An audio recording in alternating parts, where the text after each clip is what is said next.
She paid for a soldier's coffee, never realizing he was the missing heir to a fortune. The rain came down in a soft, steady drizzle, turning the pavement outside the little coffee shop near the bus station into a mirror of gray and gold. Inside, the smell of fresh coffee and warm pastries clung to the air, cutting through the chill of the early morning. Rachel Carter, 24, stepped through the door and shook the damp from her worn nursing student uniform. Her blonde hair was pulled back into a low ponytail, a few strands sticking to her cheeks. The overnight shift at the hospital had left dark shadows under her bright blue eyes, but her steps were steady. She just needed something hot to drink before heading home to her little brother. She joined the short line, glancing briefly at the man behind her. He was tall and broad-shouldered, his posture slightly hunched as if the world had been pressing down on him for too long. His military jacket was faded and creased, the patches nearly unreadable. A day's worth of stubble shadowed his jaw, and his gray eyes flicked around the room nervously, until they softened when he noticed the elderly man ahead of him struggling to reach for a pastry. Without hesitation, the soldier stepped forward, handed the pastry to the old man, and offered a small, polite smile. The man nodded gratefully and shuffled toward a seat. Rachel turned back to the counter, but caught the moment the soldier, Eli, pulled out his wallet. He thumbed through it slowly, 3 crumpled dollar bills and a handful of coins. Enough for a coffee, but not much else. When her turn came, Rachel ordered 1 small dark roast, then glanced at him again. "His coffee's on me," she said. The barista paused, confused, then nodded. Eli looked up, surprised. Their eyes met, hers blue, his gray, like the ocean before a storm. For a moment neither spoke. The rain tapped gently against the window. "You don't have to do that," he said quietly, his voice rough but steady. Rachel smiled, warm but tired. "I know, but I want to," he hesitated. "I'll pay you back," she shook her head. "Just pass it on." Eli's mouth opened, but he couldn't find the words. His throat tightened. It was just a cup of coffee, $5, nothing more. But something in the way she said it, so effortlessly kind, hit him deeper than he expected. Rachel took her drink and headed for the door. The bell above it chimed softly as she stepped into the silver mist outside. Her figure disappeared beyond the glass. Eli stood still for a second before stepping up to the counter. "What kind of person does that?" he muttered. The barista slid his cup toward him. "The kind the world needs more of." He held the coffee, feeling its warmth seep into his cold hands. Outside, the rain kept falling in thin, silent ribbons, and for the first time in weeks, maybe months, he felt something other than numb. It wasn't just the coffee. It was the look in her eyes and the sudden thought that maybe the world hadn't given up on him yet. Rachel unlocked the door to her apartment quietly, careful not to wake her little brother. The hallway smelled faintly of old paint and something burnt from the neighbor's kitchen. Their place was on the 3rd floor of a rundown brick building with an elevator that hadn't worked in years. Inside, the apartment was small, 2 bedrooms barely fitting the essentials, but clean and lovingly cared for. Lego pieces were scattered across the living room floor beside a half-built robot from an online tutorial. A notebook full of sketches and code sat open on the table. Luke's world. Rachel slipped off her shoes and padded into the kitchen, setting her coffee on the counter. The fluorescent bulb buzzed weakly above her head. "Ra?" a sleepy voice called. Luke appeared in the hallway, rubbing his eyes, his brown hair sticking up every which way, his tablet clutched to his chest. "You're home," he murmured. "I always come back." "Buddy," she whispered, pulling him into a hug. "Now go back to bed. Big school day tomorrow." He looked up. "Did you get my raspberry yogurt?" Rachel hesitated, then smiled. "Tomorrow, I promise." He nodded and trudged back to his room. Rachel watched him disappear, guilt pressing at her chest. The hospital shifts barely covered rent, groceries, and her nursing textbooks. There were weeks she stretched ramen packets over 3 days. Still, she smiled, for Luke and for the memory of their parents. Their mother had died when Rachel was 16, cancer, caught too late. Their father, Sergeant Carter, had fallen in Afghanistan less than a year later. He had died a hero, they said. The medals were tucked into a drawer. Rachel never opened. She'd been 17. With no one but an 8-month-old Luke and a stack of bills. Now, at 24, she was halfway through her nursing program. She worked nights at the hospital doing administrative tasks, weekends at a diner, and sometimes helped her elderly neighbors with groceries. Every hour was accounted for. Every dollar already spoken for. She sank onto the couch, eyes fluttering shut, just for a moment. Across the city, Eli sat on the edge of a lumpy motel bed that smelled like bleach and dust. The flickering neon light outside painted the room in pale blue pulses. On the table lay a manila envelope, torn open, its contents spread out, adoption papers, hospital records, a birth certificate with his name, Eli Monroe, but no name listed under mother. His thumb traced a faded logo in the corner, St. Margaret's Women's Health Clinic. His hands trembled. He had spent 8 years in a place where days blurred into dirt, smoke, and silence. Captured during a covert mission gone wrong, presumed dead. He had clawed his way back, found his way out, and now he didn't know where he belonged. Family? He had none. Friends? He had pushed them all away. Home? He'd never really had one. Then, just days ago, a file arrived from the VA. "We thought you'd want to know," the caseworker had said. "There may be someone looking for you," but there was no name, no letter. No hand reaching out, Eli stood, running a hand through his short hair. The nightmares still came. Gun smoke, screams, the metallic taste of fear every time he closed his eyes. And yet, he hadn't forgotten the girl in the cafe. Rachel. She had bought him a coffee. Not out of pity. Not because she knew his name, his story, or his pain. Just because 2 lives, 2 corners of the same city, one building a future from the ruins of the past, the other lost in the shadows of war, trying to find a name, any name, that might make him feel real again. And though they had met only once, that morning had shifted something. Because in a world where most people looked away, she had looked right at him and smiled. The night was slow at St. Mary's Hospital, the kind of eerie quiet that always felt too good to last. Rachel sat behind the front desk, hunched over paperwork, her eyes heavy from back-to-back shifts. Her scrub top was wrinkled, and a loose strand of blonde hair kept falling into her eyes. She pushed it back and took a sip from a chipped mug that read, "World's Sleepiest Nurse." The coffee inside was lukewarm at best. The front door buzzed. She glanced up just as a man stumbled in, mid-40s. Reeking of alcohol, words slurred. He leaned on the counter, eyes glassy. "Hey, pretty girl," he said. "You got a phone? Maybe I can call my heart, 'cause it just stopped when I saw you." Rachel forced a polite smile. "Sir, this is a hospital. Do you need medical attention?" He leaned closer, voice low and greasy. "Only thing I need is your number, sweetheart." Rachel stood, backing away slightly. "I'm going to call security if you don't leave." The man reached over the counter, his hand brushing her wrist. Then, out of nowhere, let her go. The voice was low, steady, and immediately sobering. Rachel's eyes darted to the entrance. Eli stood there, half in shadow, wearing the same worn army jacket. He crossed the floor in 3 calm, deliberate steps. The drunk man turned toward him, confused. Eli didn't raise his fists. He just stared, quiet, unblinking, and something in that stare made the man take a step back, then another. Muttering under his breath, he turned and staggered out the door. Rachel stood frozen. "Are you okay?" Eli asked gently. She nodded, still shaken. What are you doing here?" "I had a VA appointment," he said. "Missed it. Wandered in here. Heard yelling." Rachel let out a shaky breath. "Thank you," Eli shrugged. "You bought me coffee." "I owed you."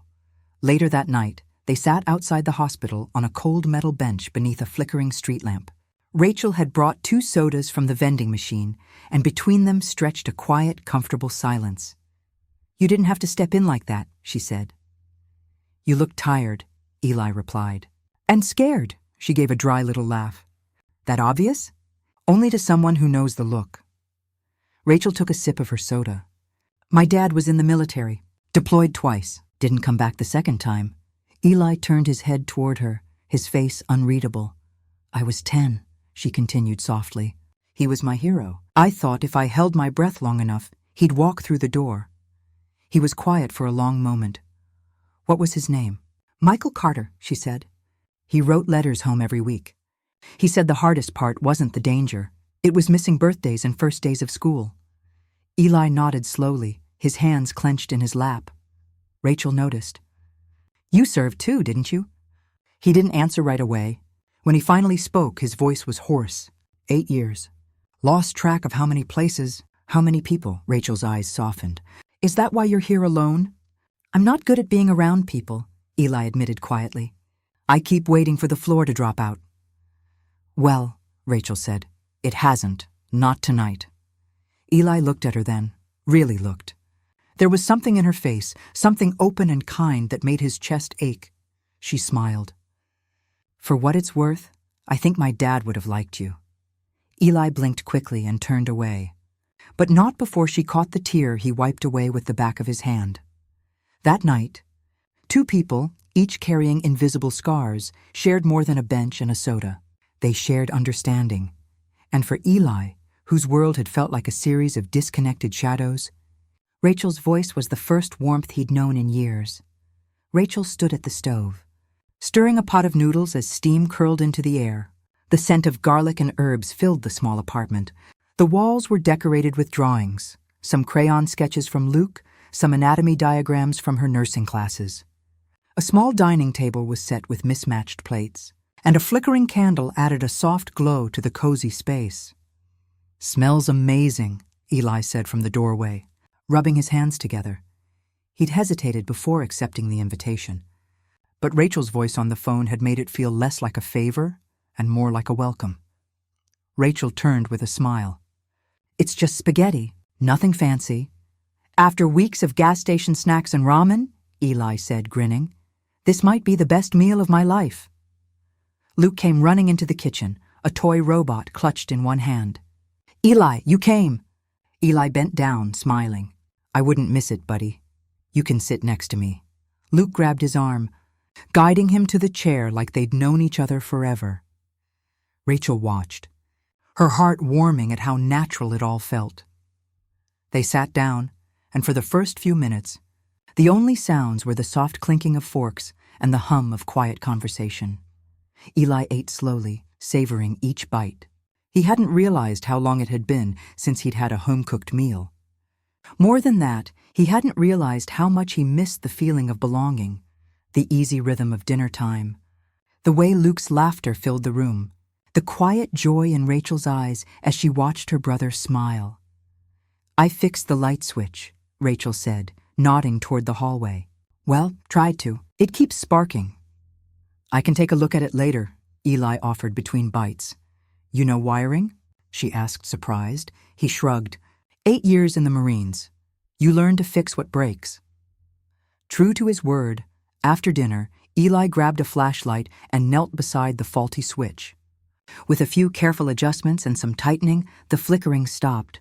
Rachel stood beside him, arms crossed. You didn't have to do that.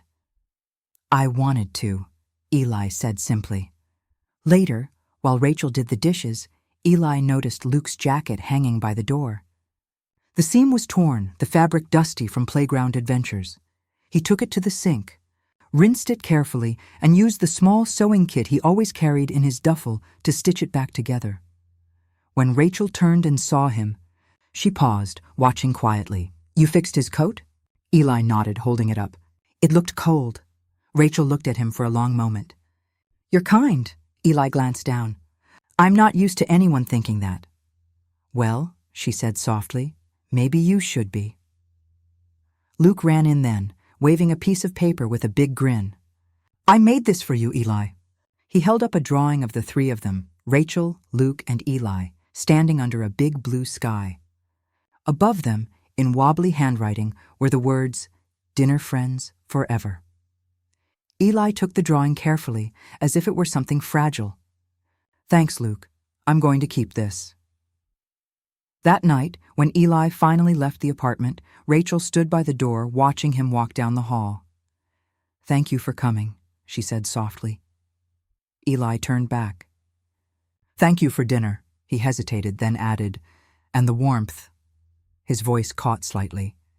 This was the first meal I've had where no one asked what I do. They just let me be. Rachel smiled gently. You don't have to be anything here. Just be. He nodded, then reached into his coat pocket and pulled out a small wooden bead on a string. From my first tour, he said. I keep it for luck for some reason. I think you and Luke should have it now. Rachel took it, touched. Then we'll keep it safe. As Eli disappeared into the night, Rachel looked down at the bead resting in her palm. She didn't know what would come next, but she knew one thing for certain. That man wasn't just passing through. He had touched their little world with quiet gestures and genuine care, not for attention, not for reward, but because that was who he was. And for the first time in a long while, Eli walked away not feeling like a soldier, but like a person someone might actually want to keep. Eli sat alone on the edge of his motel bed, a letter clutched in his hand, the seal already broken. The crisp paper trembled slightly as he reread the words for the 5th time. Mr. Eli Monroe, we write on behalf of our client, Miss Margot Welling. Our client, currently under palliative care, has recently identified you as her biological son, based on a confidential adoption tracing investigation and confirmed DNA match. She expresses a final wish to speak with you. The name Welling hit him like a ghost from a world he'd never known. It sounded like legacy, like suits and glass towers, everything he'd never been part of.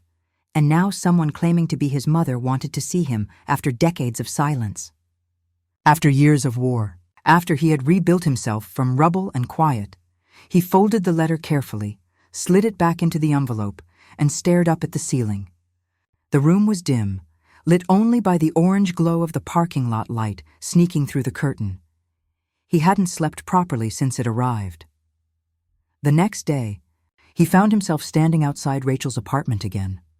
When she opened the door, surprise flickered across her face. Eli? I need to talk. Minutes later, they were sitting at the tiny kitchen table, mugs of tea between them. Eli slid the envelope across to her. This came 3 days ago. Rachel read silently, her eyes scanning the paper. When she finished, she looked up, eyebrows furrowed. Margot Welling? She's that Welling? Eli nodded. Yeah, the energy giant. Global Foundations. One of the richest women in the country. And apparently, she's my mother. Rachel's voice softened. So the letter says. Apparently I was adopted. My parents never told me. And now this. This woman says she wants to meet me. Rachel leaned forward, gentle. Do you want to? Eli hesitated. I don't know. It doesn't make sense. If she really cared, why now? Why not when I was a scared kid being moved from base to base? Why not when I came home broken? His voice cracked slightly. Rachel reached out, her fingers brushing his knuckles. You don't have to forgive her. But maybe you deserve the truth. Closure. Not for her, for you.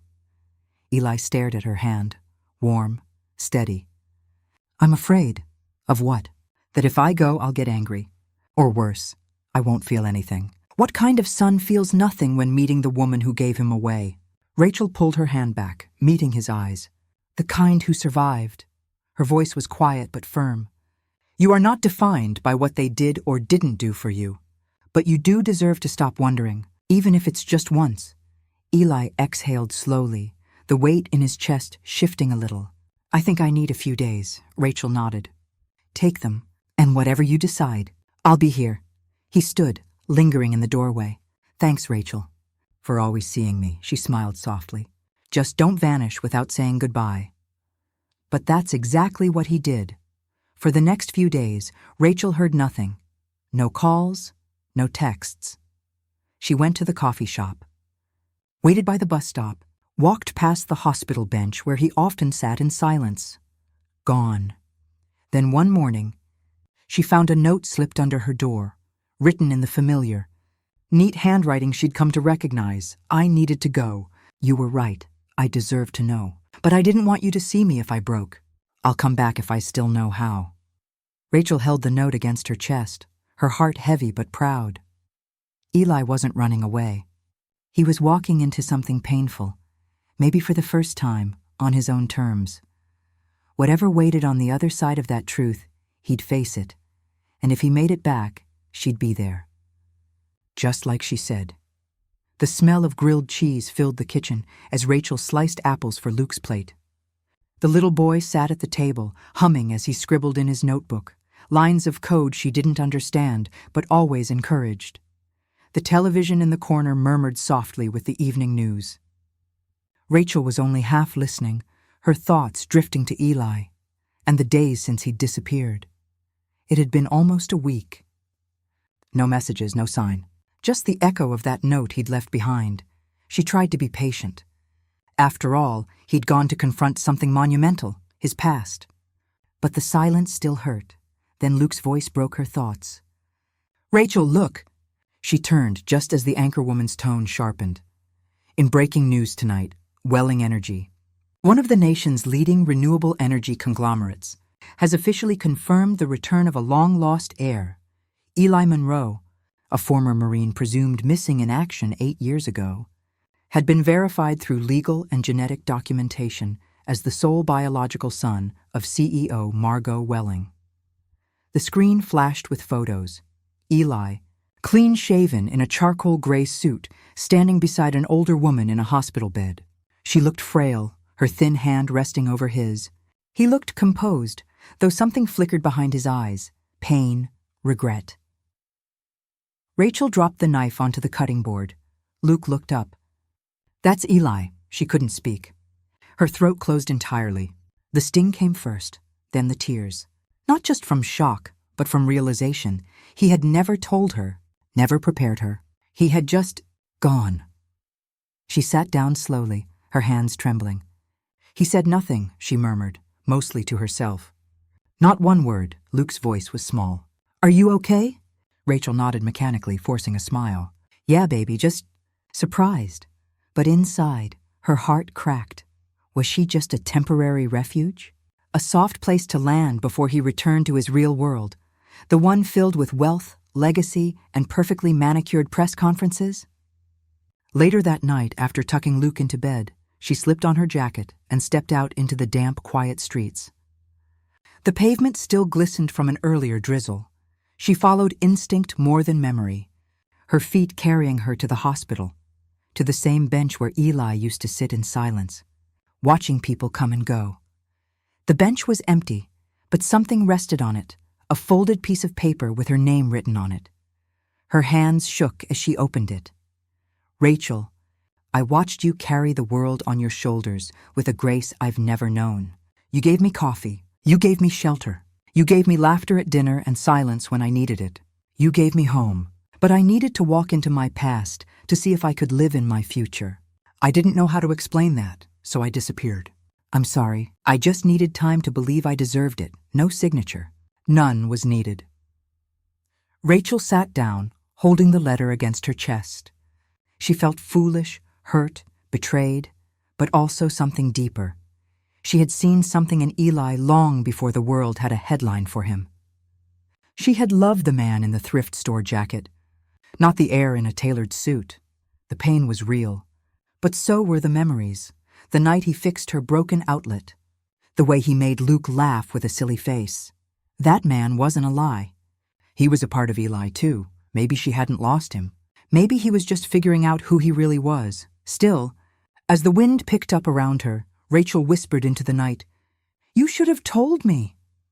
She folded the note carefully and stood. The bench behind her stayed empty. But somewhere deep in her heart, a quiet hope remained. Maybe, just maybe, he would come back. And this time, with the truth.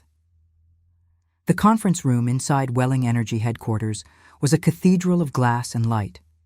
Media crews moved briskly, adjusting cameras, lights, and microphones, their voices blending into a low, humming wave of anticipation. Every major outlet was there. The return of the heir had become national news.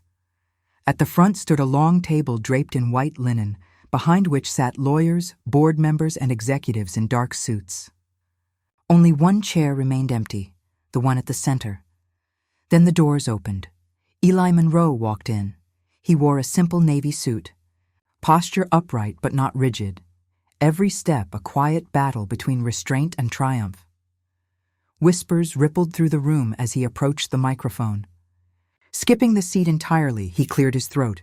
Cameras clicked in a frenzy. "Good morning," Eli began, his voice calm but steady. "I know most of you are here expecting statements about fortune, succession, and what this means for the Welling Energy empire." He paused, scanning the crowd. Behind the reporters stood a sea of unfamiliar faces, but in the back row, near the exit, stood Rachel. She wore a pale blue blouse and jeans, her blonde hair loose around her shoulders, her eyes locked on him. Eli's expression softened. "Just slightly. But I'm not here to talk about fortune," he continued. "I'm here because not too long ago, I was just another man in a faded uniform. I had no name that mattered, no legacy I believed in, no family I knew. I was tired, angry, lost. The room fell silent. And then someone bought me a coffee." Reporters blinked, confused. She didn't know my name. She didn't ask for one. She just paid for a stranger's drink and told him to pass it on. That moment didn't just warm me. It shook something awake. I hadn't been seen as a person in a long time. But she saw me. He glanced toward Rachel. "Her name is Rachel Carter." Camera lights swung instantly, landing on her. She froze, eyes wide, breath caught. Eli stepped down from the stage and walked toward her, past a wave of stunned executives and whispering reporters. A handheld mic was passed to him. He took it, stopping just a few feet from where she stood. Rachel's face was flushed, torn between wanting to run and wanting to stay. "I came here today," Eli said, his voice softer now, "because I realize this company, this name, this money, it means nothing unless I know who I am without it." He took another step closer. "You reminded me that I was still human, that I could laugh, that I could fix a broken outlet and be thanked like I mattered, that maybe I did." Cameras flashed again. "I found my blood," he said, locking eyes with her. "But you found me." A murmur rippled through the room. Not gossip, not scandal, just awe. Rachel stepped forward, trembling. "You disappeared," she whispered. "I did," he replied. "Because I was scared that if I stayed, I'd lose you the moment you saw the truth. But the truth is, you saw me before I even knew who I was." Reporters scrambled to capture every word, but Eli turned to them one last time. "She gave me coffee," he said simply. "I want to give the world better because of her." And without waiting for another question, Eli took Rachel's hand and walked with her out of the spotlight. Behind them, the crowd didn't cheer, but it felt as if the air itself had changed. Something real had been said, something human, in a world of headlines and stock prices. And in that quiet exit, hand in hand, a new kind of legacy began. 1 year later, the doors to the Carter Community Wellness Center opened with the soft chime of a brass bell above the frame. The building, though modest, radiated warmth, cream-colored walls, flower boxes beneath the windows, and a hand-painted wooden sign that read, "In honor of James Carter." Inside, Rachel stood by the reception desk in a soft green blouse and white sneakers, handing out flyers to new patients. The center, funded by the Monroe Welling Foundation, offered free care for low-income families, walk-in clinics for veterans, and mental health support for trauma survivors. Every room had sunlight and stories. Every nurse on staff had once dreamed of helping, and now had the means to do so. At the heart of it all stood Rachel. Eli, meanwhile, had become something of a myth. The heir who refused the empire, the Marine who traded mansions for missions. He quietly gave away nearly 80% of his inherited wealth, channeling it into shelters, schools, and transitional homes for veterans and their families. He refused board seats, titles, or applause. "I don't want control," he told one journalist. "I want change." And change came that fall. On a wide stretch of land just beyond the edge of town, construction crews laid the final bricks of a new neighborhood called Encore Grove, a place where no veteran would sleep on the street again. It was built with open kitchens, wide porches, and gardens between every home. Rachel and Luke were invited for the ribbon cutting. But as they arrived, Eli pulled her aside toward one of the porches where a single swing hung gently in the breeze. "I wanted you to see this one first," he said. She turned to him, eyes full of pride. "You did all this?" "No," he replied. "We did." A soft breeze lifted her hair as he reached into his coat pocket. But instead of a ring box, he pulled out a small paper cup identical to the one from the coffee shop long ago. Inside it was a velvet pouch. Rachel laughed through her tears. "You kept the cup. I kept everything," Eli said, dropping to one knee beneath the porch's shade. "You gave me coffee, Rachel. But more than that, you gave me a place to belong. You gave me peace. You gave me home." He opened the pouch to reveal a simple gold band. "I'd like to give you forever." She nodded, her voice caught in her throat. "Yes," she whispered. "Always, yes." From behind them, Luke grinned. "You better kiss her, man. I need this ending for my video." Eli stood, scooped Rachel into his arms, and kissed her as the sun dipped low behind the houses they helped build. Later that night, Luke uploaded a short clip. It was simple. A porch swing, a paper cup, a kiss, and across the screen, a quiet title. From Caffeine to Commitment.